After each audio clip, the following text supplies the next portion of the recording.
terme donc, de notre temps passé ensemble. On a terminé par un maître à tous, Michel.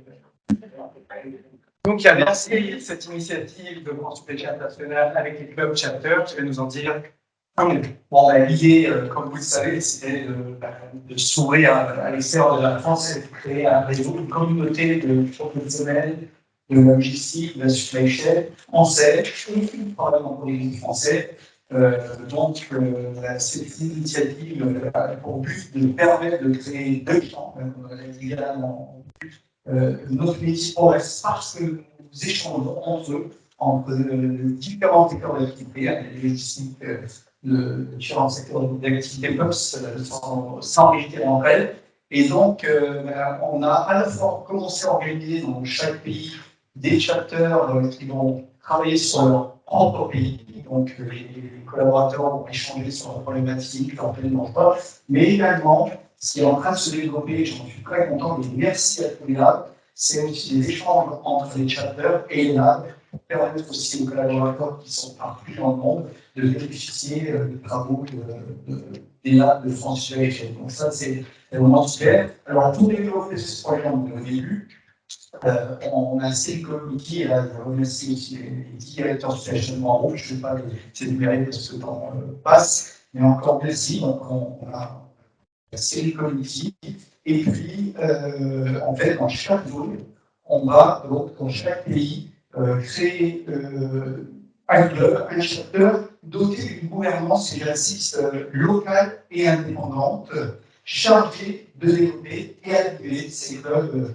et ces chapters. Et d'ailleurs, je vais laisser la parole à Ali Berada, mon ami Ali, qui est le président de Logismed, et qui va nous expliquer en quelques mots comment ça se passe au Maroc, sachant que le chapter Maroc était le premier chapter de France Supply Chain International. Et que Ali était fondateur et Ali est fondateur et animateur de ce chapter avec GCM.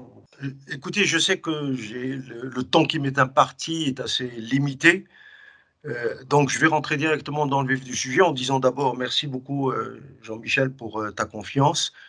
Et effectivement, lorsque le projet de créer un relais au niveau du Maroc, on a été vraiment très, très honoré et très content. Je dirais que comment ça se passe actuellement, je tiens à préciser que le contact a été établi avant le Covid. Et par conséquent, on a été aussi un peu freiné par cette période. Mais avant le Covid, on avait quand même commencé. En fait, la réalisation de ce club, de ce chapter, s'est faite sur plusieurs étapes. La première étape, c'était d'abord de mettre en place un comité de pilotage. Notre comité de pilotage est constitué de 6 personnes, 2 femmes et 4 hommes, des directeurs supply chain de différents métiers de la chaîne de valeur. Deuxième étape, et d'ailleurs on en a profité pendant la longue période de Covid, c'était l'élaboration des documents supports. Je veux dire par là, présentation de Maroc Supply Chain, une charte d'éthique, les formulaires d'adhésion, etc. Puis, la troisième étape, c'était de constituer des bases de données, à la fois sur les 3 composantes un peu des membres, c'est-à-dire les filiales des sociétés membres de France Supply Chain. La deuxième, c'est les directeurs logistiques, supply chain et directeurs des opérations des chargeurs au Maroc. Et la troisième composante, c'était des professionnels cibles du secteur du transport et de la logistique. Et la quatrième étape, c'est après avoir accompli un peu tous ces prérequis et avant d'entamer la communication sur Maroc Supply Chain ou d'envoyer des formulaires d'adhésion, nous avons mené une démarche que je qualifierais de transparence auprès des institutions publiques et privées, animée avec 2 objectifs. C'est d'abord les informer de notre existence, de notre projet, de la création de Maroc Supply Chain, et la deuxième, entre guillemets, de les rassurer comme quoi que notre club n'a pas été créé pour vous concurrencer, loin de là, ou de nous immiscer dans les problématiques du secteur. Et la cinquième étape, c'était justement commencer des réunions. Donc nous avons tenu une première réunion en juin dernier, à laquelle avait assisté une trentaine de personnes de différents secteurs, une dizaine de secteurs d'activité. Et lors de cette réunion, elle s'est déroulée sous la forme d'un dîner-débat et autour de questionnements sur un peu ce que les directeurs supply chain avaient tiré comme enseignement de la crise, mais aussi comment ils exercent un peu leur métier dans ce contexte aujourd'hui complexe et incertain, et quelles sont les bonnes pratiques qu'ils ont mis en place, mais aussi de réfléchir d'ores et déjà sur les thématiques qu'ils souhaiteraient que l'on aborde et aussi les différentes animations. Et donc la synthèse de toutes ces réflexions et conclusions ont été présentées le 15 juin lors effectivement du salon le Logismed en introduction à un membre de votre conseil d'administration qui est Madame Johanna Bitan qui avait animé une conférence sur un peu comment faire face aux perturbations des chaînes d'approvisionnement mondiales et d'ailleurs qu'elle avait présenté avec énormément de brio. Donc, nous sommes maintenant dans la phase, si vous voulez, d'adhésion.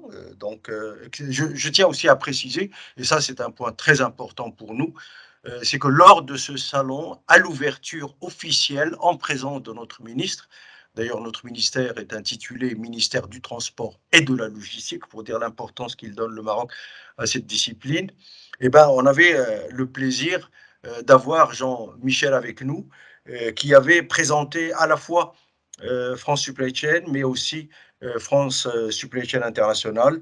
Et donc, c'était un peu une manière de faire une entrée par la grande porte. C'est-à-dire, c'était une tribune que nous avons un peu utilisée pour annoncer, pour le lancement officiel de Maroc Supply Chain. Voilà, la prochaine réunion, nous la programmons pour le mois prochain, pour justement définir une feuille de route pour l'année qui est en train de s'écouler et pour l'année prochaine.